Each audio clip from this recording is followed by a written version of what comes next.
Assalamu Walaikum. Hello friends, how are you? Welcome back to my another video. In this video, I am going to show you how to make image transparent in iCloud Keynote. Let's get started. At first, you have to open your Chrome browser, then open your iCloud Keynote, then create your presentation. Now you can see here on my presentation with many images. Now I make some images transparent in this presentation. You can see here are image. Select this image, then go to show or hide format style option.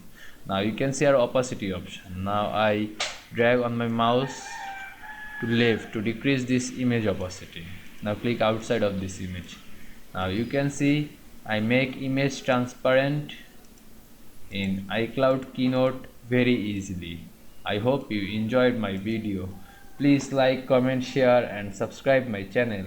Thanks for watching.